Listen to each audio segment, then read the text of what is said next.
حضرت ابو طلحہ رضی اللہ تعالی عنہ باہر سفر میں تھے کہ آپ کی غیر حاضری میں آپ کے لڑکے کا انتقال ہو گیا۔ ابو طلحہ جب گھر واپس آئے تو پوچھا کہ لڑکا کیسا ہے؟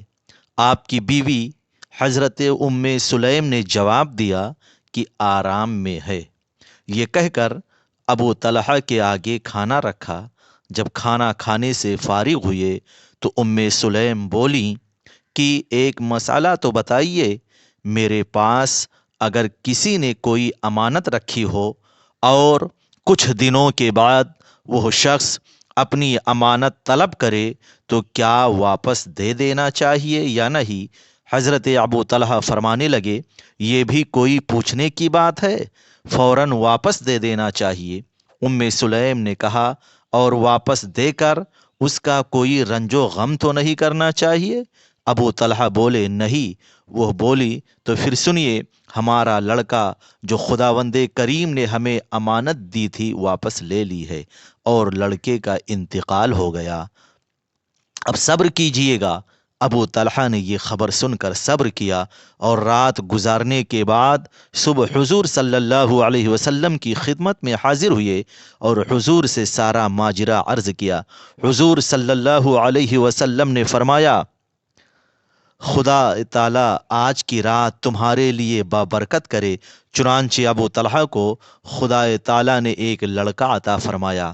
جب پیدا ہوا تو ابو طلحہ نے اسے حضور کی بارگاہ میں لائے۔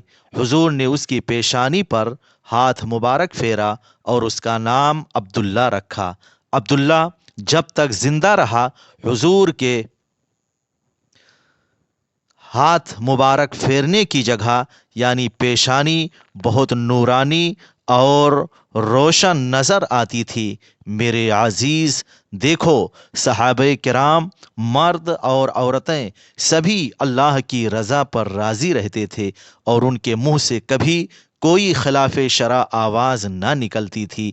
اور یہ بھی معلوم ہوا کہ صحابہ کرام مصیبت کے وقت اپنا دکھ درد بیان کرنے کے لیے حضور ہی کی بارگاہ میں حاضر ہوتے تھے اور حضور کی دعاؤں سے مستفید ہوتے تھے۔ اور یہ بھی معلوم ہوا کہ حضور نہ صرف یہ کہ خود نور ہیں بلکہ نور عطا فرمانے والے بھی ہیں۔ جو بھی آتا ہے لیے جاتا ہے توڑا نور کا، نور کی سرکار ہے کیا اس میں توڑا نور کا، صبح طیبہ میں ہوئی بڑھتا ہے باڑا نور کا، صدقہ لینے نور کا آیا ہے تارا نور کا۔